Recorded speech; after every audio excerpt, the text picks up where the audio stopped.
Hey, welcome to the How to Podcast series. My name is Dave. Happy to have you here. What do we do here? Well, this is a podcast about podcasting, of which there are so many. I know.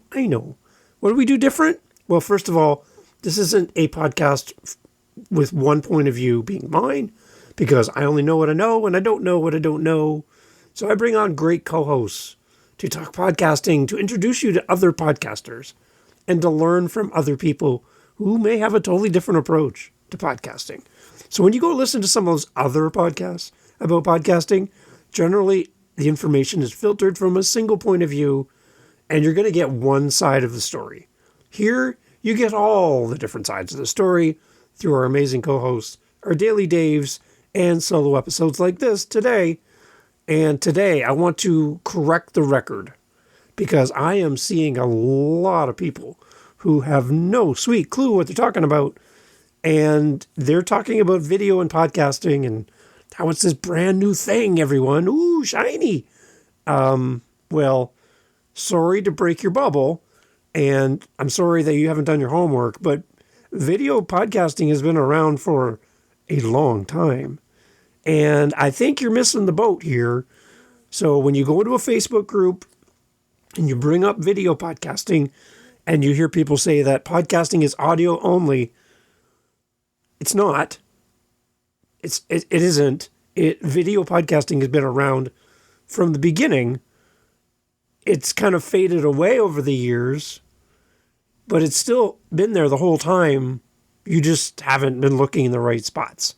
So let's talk about video podcasting through distributed RSS, which is really simple syndication. That's what it stands for.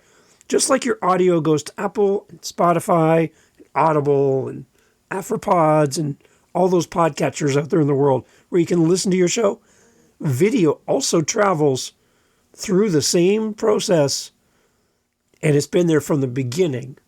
And if anybody tells you anything different, you've now figured out a great reason to stop talking to that person and stop following them, because they're handing you a pile of crap. Let's jump in. Hey! I got really frustrated recently. I was in a Facebook group, and somebody there was saying that video podcasts are new. Hello? And then someone else was saying that podcasting is only audio. Hey! It's always only been audio. Video is brand new. And if you don't do video, you're not a podcaster. And What? everyone's falling in love with video. And I'm like, my original response in my head is, where have you been? Like, seriously, where have you been? Why do you think that podcasting on video is so new, when podcasting and video has had a loving relationship from the very beginning? And I don't know where you're getting your misinformation from. Oh, there's a word that'll make people sit up. Yeah, but video's been around for a long time. So I'm going to have links in the notes, and you could go do your own research and follow up. Check my facts, right? We're all friends here. And I want people to stop saying that video's new. Video's not new. Video is now popular, maybe a little more popular than it was in the early days. But video's not new. It is not new. Wow. Video has been around since like the early 2000s. Like 25 years ago at the time of recording this. It's been around. Video is a full-grown adult in podcasting. It's not like a baby. It's not this brand new little thing that everyone's so enamored with. And, oh, look at it cooing in the corner, little video. Oh, look at the toes. Okay. Oh, it looked at me. Video looked at me. Oh, so cute. No. Video is a 25-year-old with a job and responsibilities and doesn't live in their parents' basement. No, video's been around for a very long time. And like I said, if someone's telling you that video's new, you now have a new reason to exit the conversation, because that person does not know what the heck they're talking about. And you've now figured out that that's not really a guru. That's somebody who's pretending to be a guru. So let's jump into this. Again, links in the show notes. Go follow my links, read the articles, do your own research. But let's just get one thing straight from the beginning so we stay friends through this whole conversation. Video is not new. Oh, nice. We used to have this thing where you could go to a store and there'd be movies all over the place, and you could pick out a movie and rent the movie. I know some of you people are like, this guy's lost it. Yeah, no, we'd rent the movie, and it would be like, it used to be on VHS. Okay, VHS, oh boy, gosh, how do I explain this? It's like a great big cassette. You don't even know what that is, do you? Looks like a,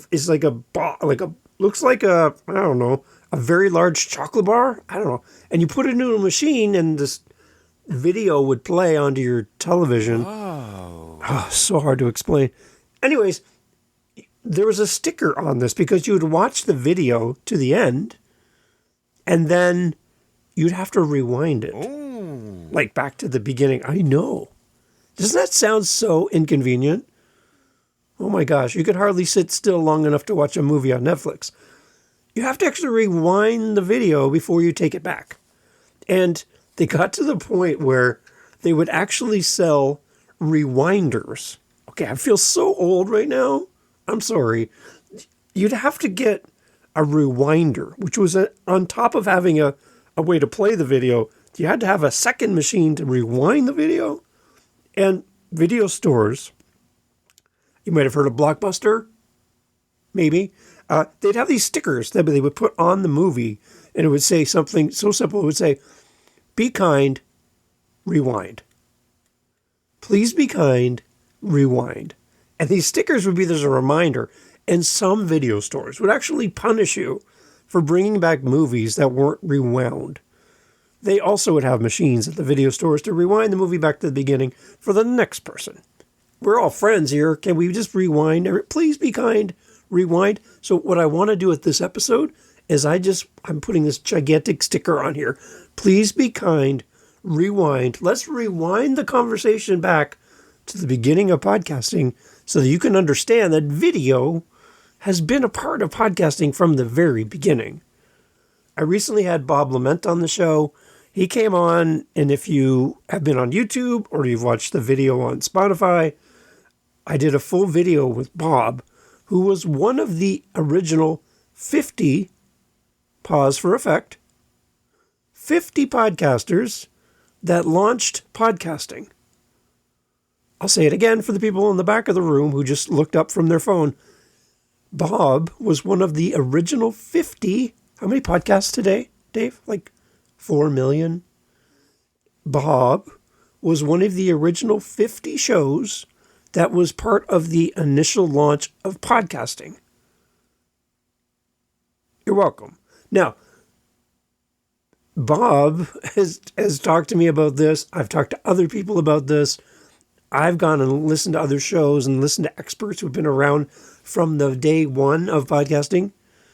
And they, as gurus, originators in the space, are getting really frustrated with these pretend gurus who tell you that video is new and audio was the only way to get your podcast into the world. It's not. I don't know if you're seeing a theme here, but it's not. Video is not new. Video was a part of the original platform and construction of getting content into the world, along with audio and along with even PDFs. There was a way to distribute video, audio, and documents like a PDF through an RSS feed all the way back in the early 2000s. The concept of attaching media files like video and audio to an RSS feed, remember, really simple syndication, RSS, was proposed in 2000, and some amazingly smart people, techie geeks, created what we have today in podcasting. This ability to allow media files to be syndicated or distributed to the world was an innovation that laid the groundwork for both audio and video podcasting. From my research and talking to people, the first video podcast began within the first 5 years of podcasting. One of the earlier ones for video podcasts was called Dead End Days. It was released sometime around 2003, and it showcased the potential for distributing video content episodically, like episodes, episode 1, episode 2, episode 3, via RSS feeds. In the early days, there were tools like iPod or X, later renamed Transistor, which enabled users to access podcasts with an interface, a thing that goes from between the computer and the device that you're using, making it easier for people to consume both audio and video content. However, video podcasting remained very niche, very limited in the sense that there was technical limitations like slow internet and low quality video players that really didn't support what we see today in video podcasting through YouTube, Spotify, Apple, all of those places. So there's been a big shift in content creation that's happening right now. It's something that we're seeing in the podcast space. Very nice. What we're seeing today is a big switch from what originally was considered video podcasting back in the day. We're seeing more dynamic elements like B-roll.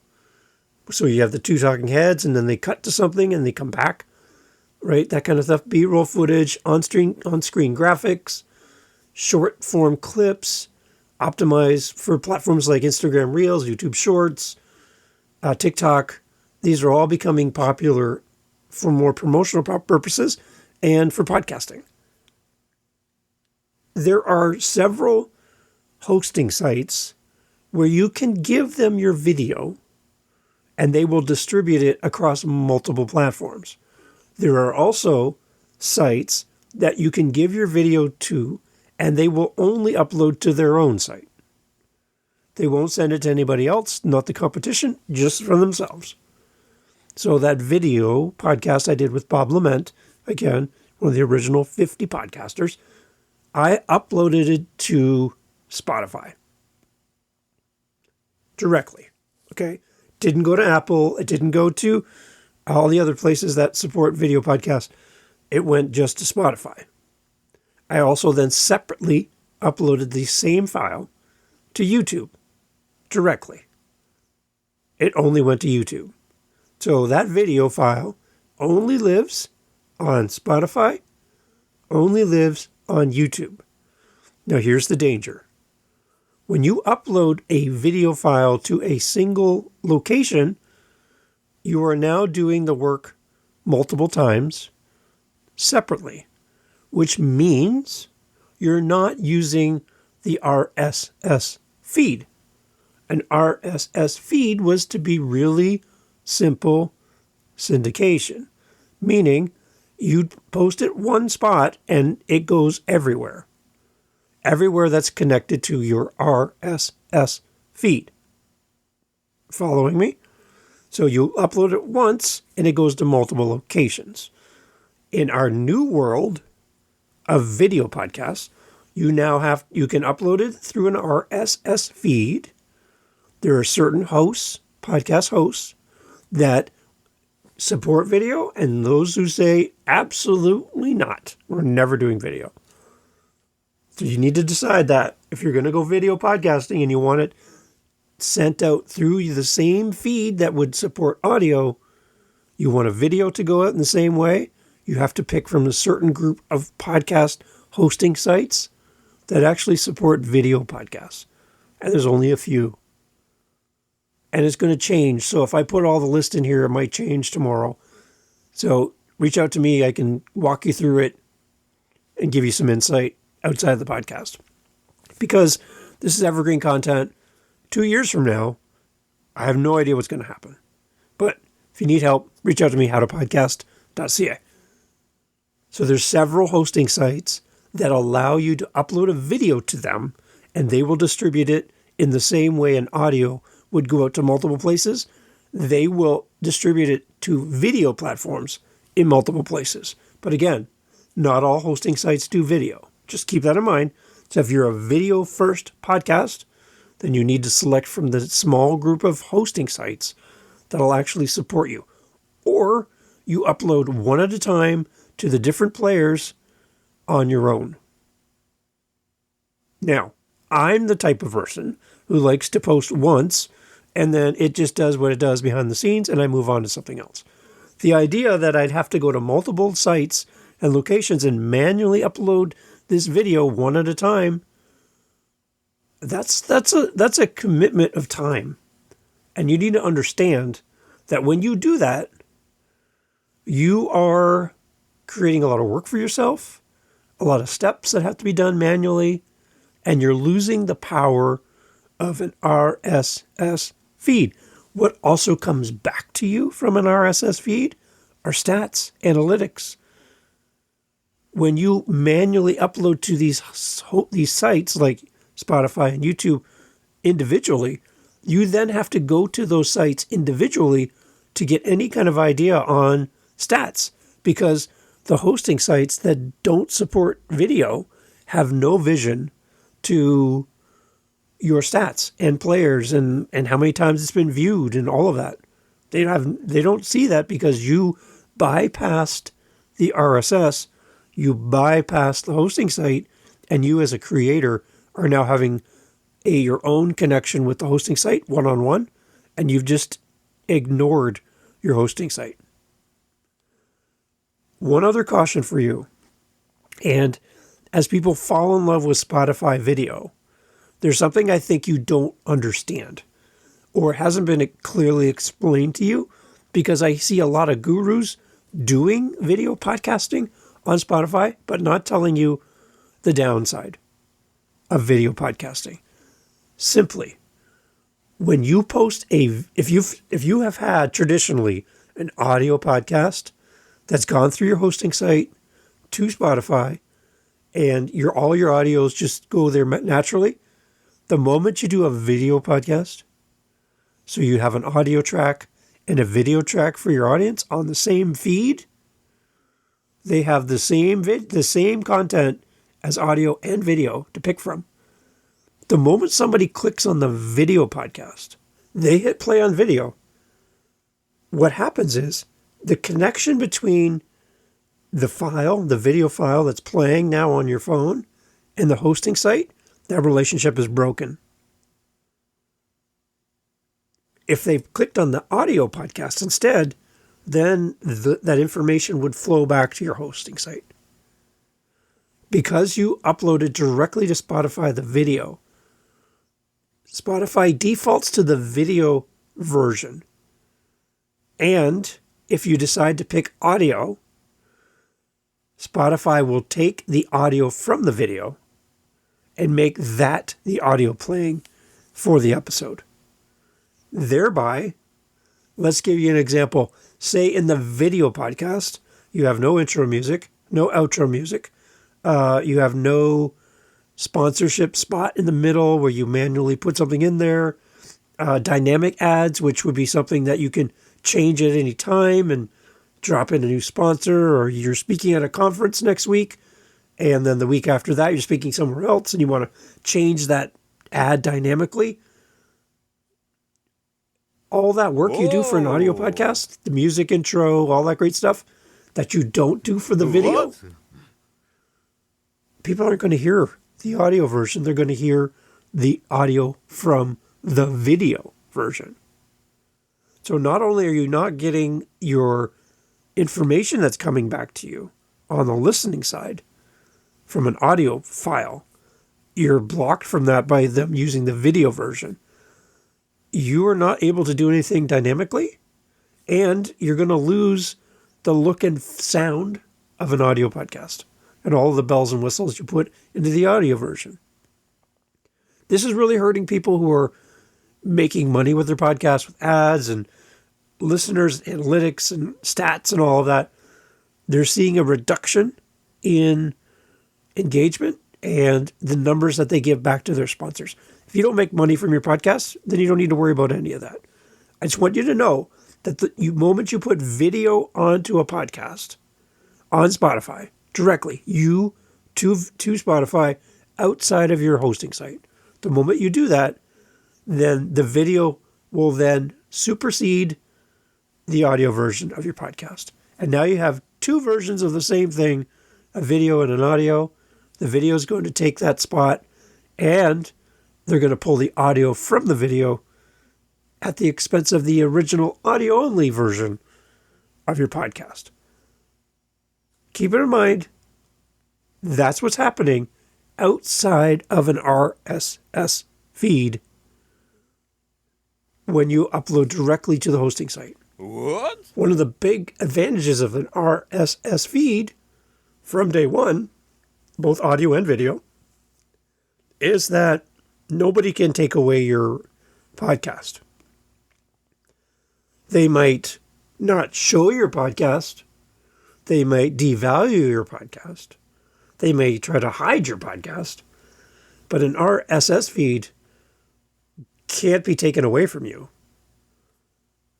So if you get on and say something that people don't like, you can't be canceled, and your free speech is protected. Now, you could do stupid things. You can say things that are hurtful or harmful to people, and that can get you in trouble.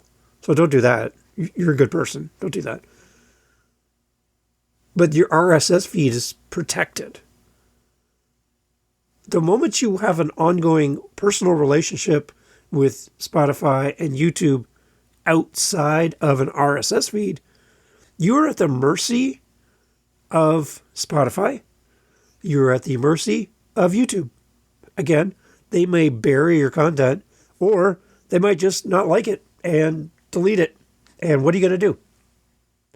It's their platform, and you're just a creator on their platform. You don't own the rights to anything.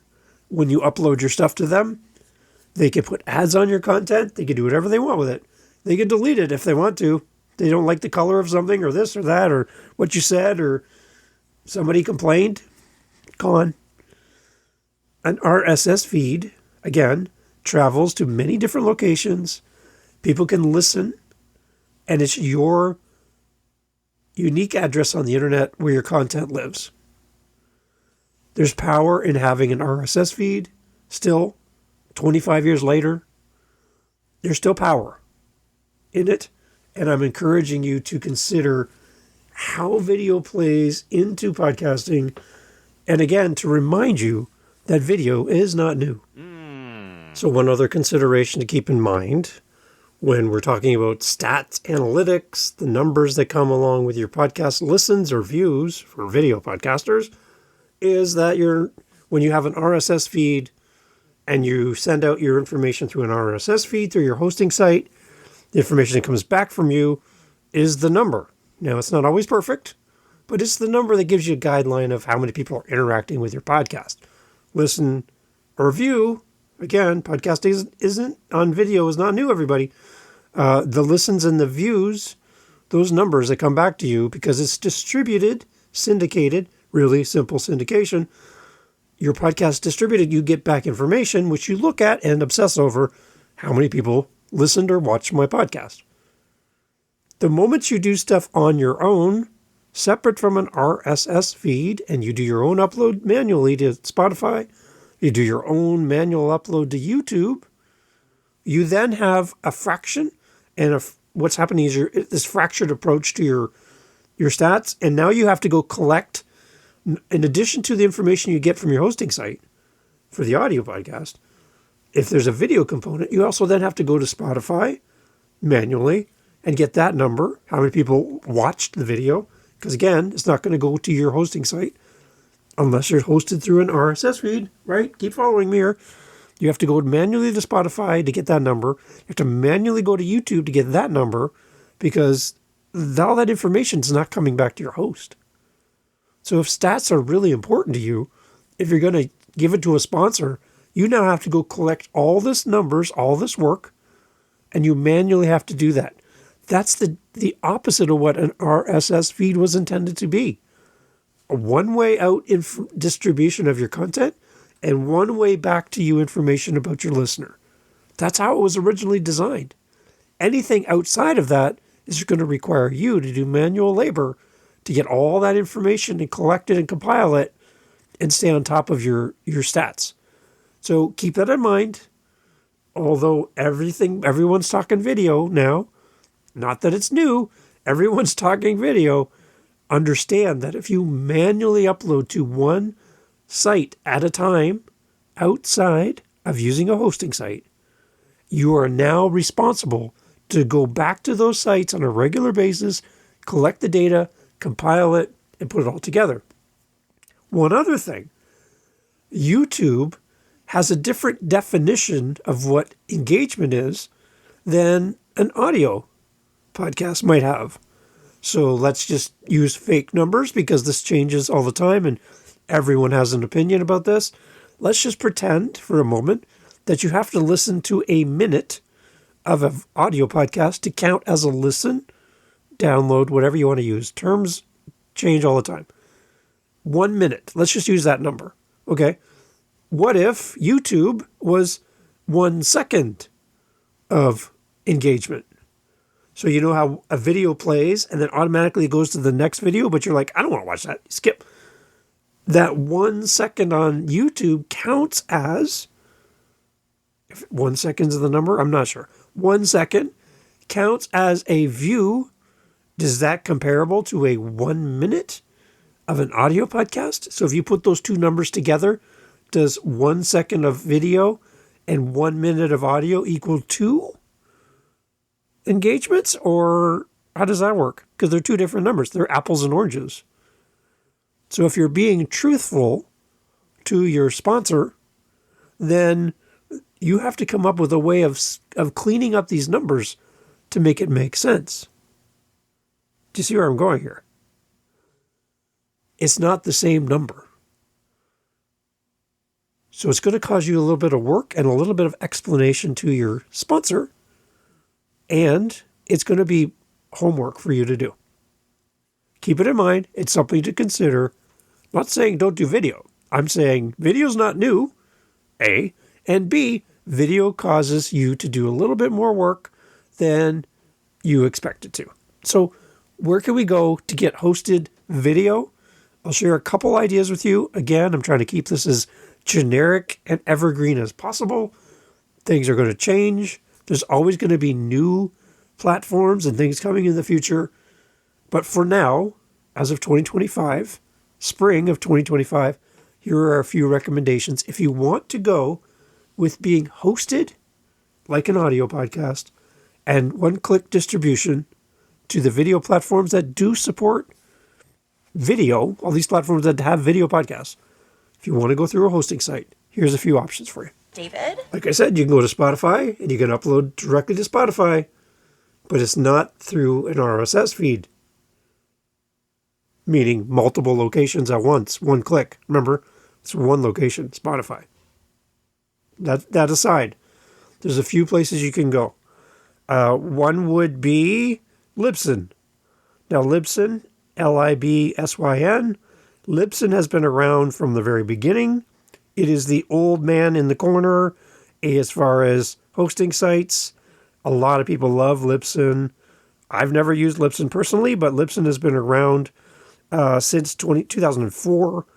It has video plans. So understand they'll have like a base plan for audio, and then video is an add-on. So you have to pay for that. I believe that Libsyn has stats, but then you also have to pay for that. So it's kind of like getting a car with no options. You got to add these options to it, right? And the price gets bigger and bigger as you go every month. So that's one. I know that Blueberry, who don't believe in E's, Blubrry, Blueberry, has video podcasting as well. They, again, are a great team over there. Excellent to work with. There are other ones that you can go through. Podbean, I believe, also has video. So I'll leave a link to an article from Lower Street. And this was updated January 23rd, 2025. I'll put a link for this in the show notes, where you can read along what I'm looking at. There are other people there as well. Remember, you can always upload to YouTube. That's one way to do it. But again, you're uploading directly to YouTube. You're not uploading through an RSS feed. Really simple syndication. That's one way to do it. So, okay, let's make sense of this. For a new podcaster, you want to do video podcasts. Where do I go, Dave? This is really confusing. My suggestion to you, if money is your enemy and you don't have time to go get a second job so you can do video podcasting, then stick with Spotify if you want to do that. I would suggest YouTube for a video podcast. For one reason, two, it's free, and second, it's got a great reach. People can find you. And just don't be disappointed when you look at your retention rate, which is how long people watch your video podcast. You're not going to see people stick around, for the most part, for a long period of time. So a 45-minute episode, I don't think you're going to get a lot of people watching you for 45 minutes on YouTube as well. Some people use video podcasts in the background. So even though you put all this time and effort into great backgrounds and lighting and camera shots and B-roll, some people push play on you on YouTube and they walk away. They're in the other room. They can hear you, but they're not even watching the screen. Just keep that in mind. It might be frustrating to hear, but they're actually just listening to your video on YouTube. I know, it's weird, but that's what I do. It's on in the background. I'm off doing something else. And if I want to go and see something that you talk about, I'm going to rewind it and watch that part and go back to what I was doing. So keep that in mind. So YouTube would be a free way of getting your video podcast out to the world. Easy to share, easier to find, great search engine behind it. And that's a great starting point if you don't have the money to go to a hosting site. But again, my caution to you is if you upload to Spotify a video podcast and you also have an audio podcast, same content, same interview, and people click on the video, your audio stats are not going to be reflective of what's happening with the video. And Spotify is going to pull the audio from the video, ignoring the audio podcast in that moment. So they're not going to get all the bells and whistles you put and all that love and attention you put into the audio podcast on Spotify is erased by the audio that is pulled directly from the video option that you've now put up there. It's confusing for the audience. They now have two ways of listening and viewing the same content, but it's an option. If this sounds so confusing that you're like, oh my gosh, I don't even know what to do now. My suggestion for you as a brand new podcaster is to start with audio. The last thing you need is to have all of these moving pieces that cause you frustration and make it difficult for you to start. And you haven't even found your voice yet. You don't even know fully your content. You don't really fully know your audience. You don't even know yourself as a creator yet. And to throw a camera in front of you and be responsible for editing video and posting video and all of that, starting with audio is a great starting point. If you come to podcasting with a video background, then you got me beat. I don't have that background. That's why you're listening to an audio version right now of my voice. So if you come with video, then you be the teacher, because that's amazing that you have that skill and talent and all that ability and equipment. Good on you, and go to have a great time in video podcasts. Just understand, video podcasting is not new. And anybody who tells you that video is new and audio is old is wrong. And they don't know what they're talking about. And you need to stop listening and following them, because what else are they telling you that's wrong? I want to protect you. Video and audio podcasts have been going through RSS from the beginning, And you need to understand that video's not new. It's just getting a lot of attention right now. Video is not necessary to podcast. Anytime somebody tells you there's a law, a rule about podcasting, again, run for the hills. These people are trying to sell you something. They're not there to give you the support you need. There are no rules. There are best practices. There are great suggestions. But the moment somebody tells you you have to do video, you have to do audio, and they make these rules for you, I think it's unfair to you as a creator. Podcasting is your thing. It's not someone else's thing. So anytime somebody tells you there's a rule, that person is just making stuff up. They're trying to sell you something. Keep that in mind. You a rotten liar. So as my cat, Penny, tells me it's time for dinner, I want to wrap up here and say thank you for being part of the How to Podcast series. If you have any questions about video podcasting, if you have any questions about audio podcasting, if you just have any questions about hosting sites, you're like, oh, I just got tons of questions. Well, I've got two options for you. First of all, you can go to howtopodcast.ca. There's a calendar link right there. It's completely free. I'm not selling you anything. Would love to sit down with you, go through your questions, give you some direction, some guidance, and truth will help. That's going to help you on your road to in your pathway to podcasting. The other side is we have on the same website, howtopodcast.ca, is a link to our meetups. And we get together with podcasters from around the globe, talk podcasting, support each other in community and family. No dumb questions, and there's no funnel. We're not trying to sell you anything. There's no big sales pitch. Just a bunch of people who love podcasting and would love to meet you and support you. And we do that twice a week, Tuesdays and Saturdays. Anytime, come and join us. It's free.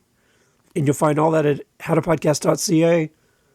And we will talk through video podcasting. We'll talk through audio podcasting and support you as a podcaster. Do not podcast alone. Do not try to figure this out all by yourself. Let other people come around you who have walked the path already or who are walking it right now. And podcast and community. I think that's going to keep you going and keep you podcasting long into the future. Do not podcast alone. And remember, podcasting is not new. It's been around from the beginning. And I just wanted you to understand that it's important that you understand the facts of podcasting and the history of it. And you take a big breath and realize that you got this. We're here to help you and support you. You're not on your own to figure this out. And I'd love to have a conversation with you. howtopodcast.ca. So I get asked quite often, usually at the end of a podcast, like right now, Dave, how can we help you? Like, how can we, as a listener, like, support the show? Can we come rake your leaves? Can we cut the grass, shovel the snow? Watch your dog, help you move? What can we do? Clean your dishes? Oh, that'd be interesting. Well, if you can't do that because, you're in Poland, maybe you can help us by supporting us with our Buy Me a Coffee. It's right there on our website. And, it just will help us to, A, stay fueled because, we drink a lot of coffee around here. And it helps the show. So if you want to help us, it's out of the goodness of your heart. I can tell you that listening to the podcast to this point, you've already helped us so much. But I do have people saying, Dave, I'd love to give back something small, even just to the show. Buy Me a Coffee link is on our website at howtopodcast.ca. And you can support the show that way. It would mean a lot to have you on our team supporting what we do here. If you find value in the show, then that's great. Share the show, tell somebody about it. And when somebody says, Dave, I want to start a podcast, who should I check out? Oh, you should go check out the How to Podcast series because of all the great co-hosts and all the things that happen here, the meetups, everything. And I would appreciate that. And then fill our cup once in a while if you can. But again, thank you so much for being here and supporting the How to Podcast series. Take care. Talk soon.